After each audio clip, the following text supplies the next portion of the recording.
Hey guys, the Ace, and welcome to the final part of the 100th episode spectacular. So, what am I doing for this? Obviously, as the title implied, I am going to be ranking every Huniepop Waifu that you go on a date with. For this list, I am only going to be counting the 22 characters that you actually go on a date and actually have the puzzle with, and you can talk to them.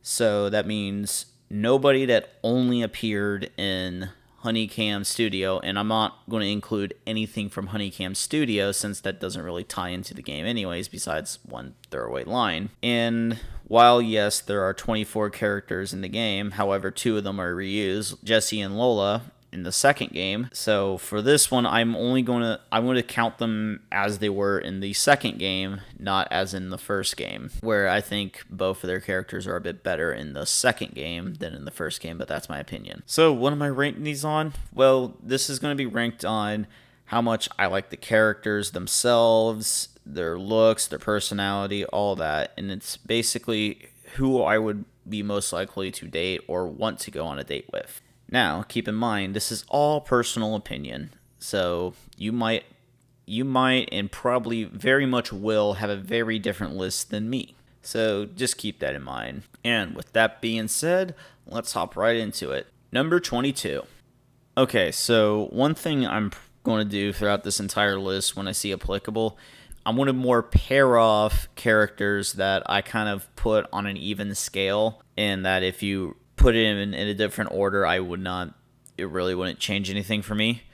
So for the first batch of these, we actually have three of the characters, my least favorite, and I kind of hold equal disdain for both of them. They are Nikki, Tiffany, and Audrey. My least favorite characters in the game. Sorry, Honorable, but I really do not like Audrey. But first, Nikki. Why do I think Nikki is the worst? One, she's just a bore to talk to. She doesn't want to do anything. She just wants to be in her room all day and do nothing. Yes, I sometimes was like that as a kid myself, but to be fair, I was a kid. She is a fully grown adult. Well, maybe not fully grown, but still, she is an adult. She shouldn't be wanting to sit around in her room all fucking day. Go out and fucking live. So why do I not like Tiffany? Well, yes, while it is true, Tiffany probably had a really rough childhood with Jessie, her pretty terrible mother, and I really doubt any type of father figure given Jessie's occupation. And she does really well for her, but it's the same thing I really don't like Tiffany is she's also really bland to talk to. Also, she's very inconsistent with the questions and answers. It's either one extreme or the other, or sometimes it's in between. She also seems to be a little bit two-faced at times, where she seems to always want to preach the message of, don't judge a book by its cover, only does by its contents and stuff. But then one question says, you really think so when you go full-on character with no looks? I don't know, it's just very inconsistent. So what about Audrey? Why do I put her slightly above the other two? Well, I think Audrey's a worse person than both of them, but at least Audrey is somewhat interesting to talk to. Yeah, she is a downright mean old bitch that is really just more pathetic than anything else, but it's kind of fun to listen to her bitch and complain about whatever the fuck it was. She at least has some fun, unlike the other two. So, yes, that's kind of my opinion on the bottom 3 right there. So, really, any of those 3 girls in order, I will not disagree with. Number 19, Q. Okay, my biggest problem with Q. She is obnoxious. I don't know what fucking voice that they decided to give her, but my god, do I find it fucking grating on my ears. I just never liked Q. I mean, she's a good kind of like a tutorial guide and stuff like that, but when it comes time to actually go around and date her, I just view her as annoying. And all the lines and stuff that she says is just really obnoxious, especially on the dates in the first one. Now, I'm not really going to talk about her in Huniepop 2 because she's really more of a sideline character. She has a very similar role, but you can't even date her, so I'm not even really going to consider her from Huniepop 2. So, meh. Number 18, Momo. Alright, I know a lot of you are very much disagreeing with me. Why is she not the absolute worst? And the main reason why she is not the absolute worst is that she just does not infuriate me as much as the other 4 girls that came before her. Yes, I will agree, it is kind of a little weird and skeevy and kind of uncomfortable. However, I would rather play a game with Momo than the other 4 characters, because at least then I wouldn't want to blow my brains out just hearing how obnoxious or just outright infuriating all of them are. It came down to more of, I really did not like the other 4 girls as much as I liked Momo. Now, I actually have heard a theory that this could all just be a facade Momo puts on. Now, I only read this theory on like a YouTube video a long time ago, but it does have a little bit of credence to it with some of the interactions, how she could be faking the whole thing and she actually knows what's going on. But again, that's just some guy on the internet's theory about it. Do I believe it? I only kind of half believe it. The other half is still going like, that's a little too skeevy and a bit uncomfortable for my liking, but still though. Regardless, the main reason why I put her higher than the other 4 characters is that she just doesn't infuriate me as much as the other characters, so take that for what you will. Number 17. Alright, now we're going to actually go to the Huniepop 2 characters, and we have another duo. Those 2 girls are Ashley and Lillian, with Lillian being slightly above Ashley. Now, these 2 were my least 2 favorite characters from Huniepop 2. Mainly, I just view... So, why do I put Lillian slightly above Ashley? Well, Lillian is that angsty teen that everyone grows out of, but she's also the big titty goth GF. I mean, come on, big titty goth GF. While Ashley is not. I view Ashley as just kind of obnoxious, but she does get points because she is a musician, which I can play guitar, as I said. I have still yet to record that video because trying to do is just a logistical nightmare, and I'm not very good at it either. But I do like how Ashley is a musician, but what I don't like about her is just how full of herself she is. She's very similar to Audrey. She thinks so highly of herself. It just really aggravates me. I kind of view these 2 about equal, but it's just really Ashley's being so full of herself that I just really don't care much for her. Number 15, Abia. Oh boy, when I first saw Abia do that to Lola, that genuinely made me feel a bit uncomfortable. And Abia is kind of an uncomfortable person, in my opinion, because all she wants to do is fornicate. I know some people, that's like a dream come true. Other people, not so much. For me, that's kind of in the second camp. Not so much for me. I would want to do something else besides her, wetting herself every time you do something or whatever. There's just more life than this fornication. Come on.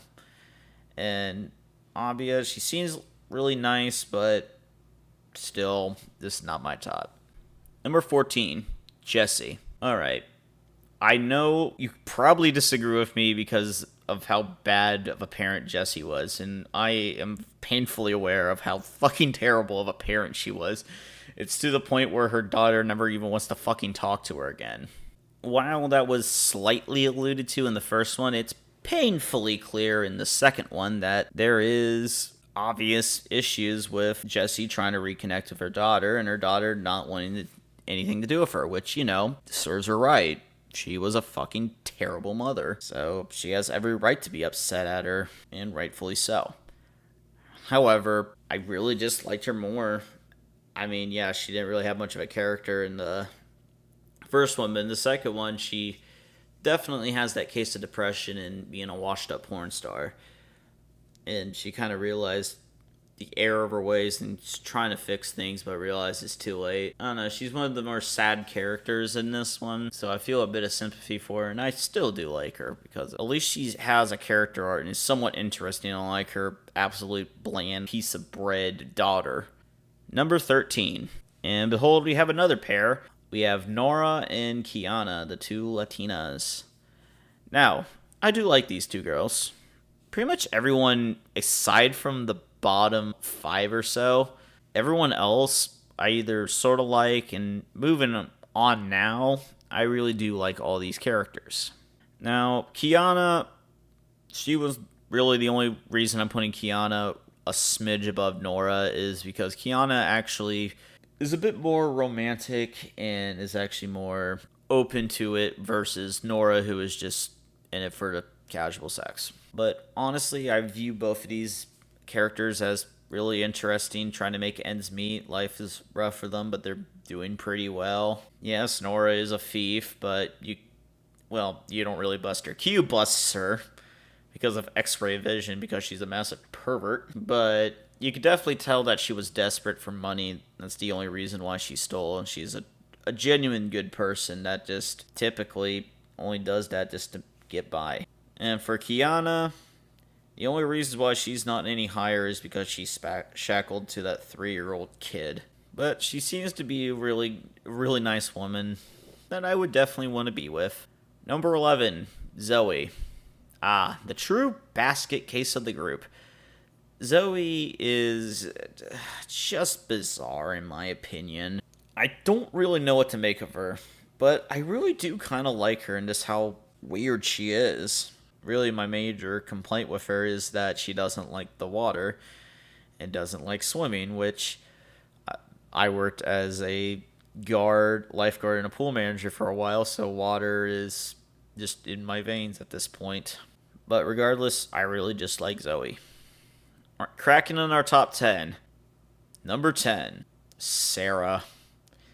Yes, the obnoxious weeaboo that I was annoyed by too. But the only reason she's not any lower is because I actually really liked her, and she kind of grew on me.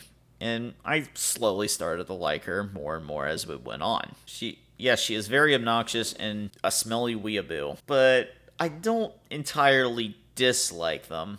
Yes, I find them annoying, don't get me wrong. As long as they don't cross a certain line, I don't see it being all that bad. But the main reason why is she really just grew on me, and I really liked her. Number 9, Brooke. So, the mother to Audrey, I believe. The probably most unsentimental and most blunt out of all the characters. She's only in it for the money, only doing it just to get what she wants. By all means, we shouldn't like her, but at the same time, it is so blunt. I actually like it. It's like a movie being so shit and so lazy that it actually becomes impressive. Well, she is so blunt, so just obvious, not interested in any type of romance or intimacy of any kind. It actually starts to become impressive, and I'm actually impressed about it. Also, what really saves her is I really do like the way she looks. I'll be honest here, big-titted milfs are kind of my thing. If the reason why Jessie was a bit higher than she rightfully should have been. But she's also the most unsentimental out of them all, so that's what drops her down to there. Number 8, Polly. Polly seems to be the one type of girl that actually is in more of the courtship of the relationship instead of just the sexual side, which kind of goes against the idea of this game, but still. The main reason I really like Polly is just her attitude, and her character really is just phenomenal. Like, she's one of the nicest girls in the game, and someone you would want to sit down and talk to get to know them better. Probably eat some of their cooking too, because they were apparently a really good chef in the game too. which sounds pretty good. I like to eat and all. Well, yes, I do realize she's the trans one of the group, and I remember back in like 2018, 2019 when this trailer was released, there was a kind of an outrage with the way they presented Polly in this game, and a lot of people were lambasting the creator for it. Now, on one side, I get them because, finding good representation is important for everything. I think that's the most reasonable people can agree to, that representation of all kinds is important. But at the same time, you kind of have to choose your battles wisely. I mean, are you going to try to find the best representation in a hentai game, or should you just more let that one slide? Me, I would have probably let it slide, but still. Regardless, Polly, just the main reason I like her is her character. And just by the way she looks absolutely classy and adorable. Number 7, Venus. Alright, the goddess of love only clocks in at number 7. Yeah, and it's just, I can't really say she's full of herself because, well, she's a god. Or goddess, whatever you want to fucking call them. She's a fucking goddess. Of course she would be full of herself. If you ever read any of the bullshit mythology, side note, I really don't like mythology. All the gods are unbelievably selfish and just pieces of shit. But as pieces of shit goes, Venus actually really isn't one. She actually gives you a fair chance to seduce her, and you end up seducing her if you actually play the games, as you would have told by my 6th playthrough where I became the god of love by nailing the goddess of love. I really do kind of like her in aesthetics. Still, she would be someone I want to approach. Number 6, Celeste. Yeah, the blue alien that isn't from James Cameron's Avatar. Yeah, the fucking alien is at number 6 on my list.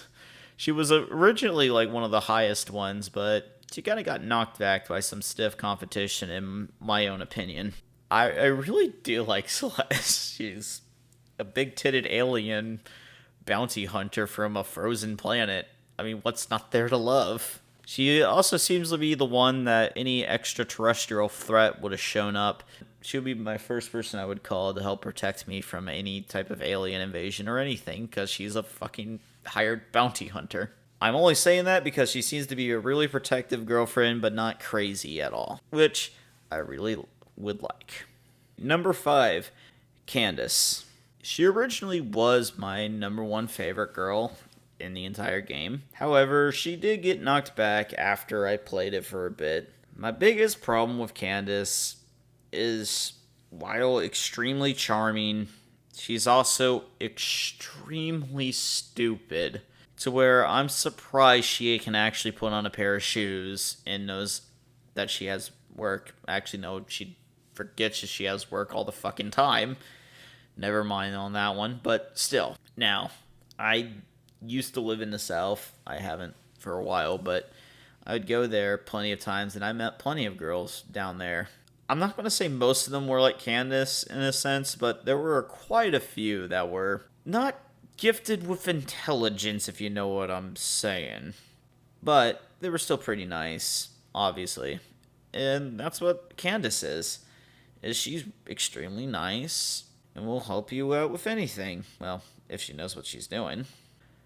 Number 4, Leilani. Yes, the more pure and innocent Leilani, even though I don't really think she's all that pure and innocent to begin with. I just kind of like how more reserved she is compared to the rest of the girls, and she seems to be a very hard worker. She's much more old-fashioned, more kind of how I am a bit, especially when it comes to more of the dating and the romance side of everything.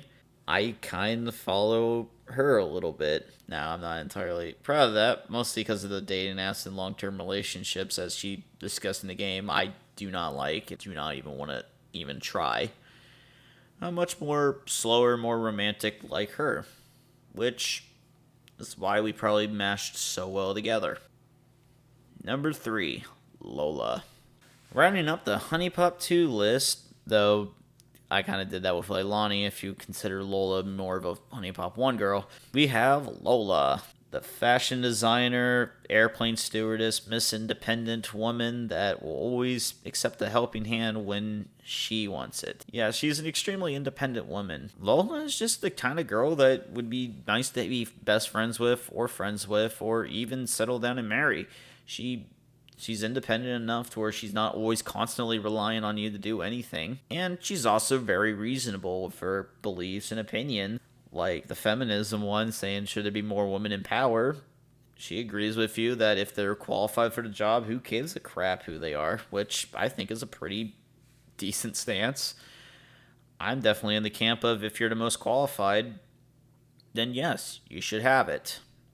Who cares what you have under the hood? Lola is just that most reasonable character that you could probably settle down with and live a really good life. Number 2, Aiko. Yeah, not number 1, mostly because she got kicked back by one other character. Aiko is just it's a really interesting one because she's not going to be with you for very long. She probably will never settle down and get married. I mean, she said to herself the longest relationship she has is probably about a year before she just gets bored and moves on. But one thing I did notice is that Aiko was actually one of the most depressing characters in this entire game. What do I mean by that? Well, she is a gambling addict because she always hangs around at the casino and rather be gambling. She, just like me, also regrets actually going to college and getting this degree and getting a job that she hated. Now, I don't hate the job that I currently have, but I'm kind of upset that I got the degree because I probably never will ever use it. Yes, it's a degree in science, but the problem is all the stuff I want to do requires additional certification that will take multiple years to do. And given my opinions on college that, that would be a bad idea for a video, I won't really get into at the current moment. Anyways, Aiko is just that fun girl that you can always be with. If you start dating, you got probably about a year or so of her. But she'll give you the time of your life, and you'll really, really enjoy it. It'll come crashing down one day. But enjoy it while it lasts.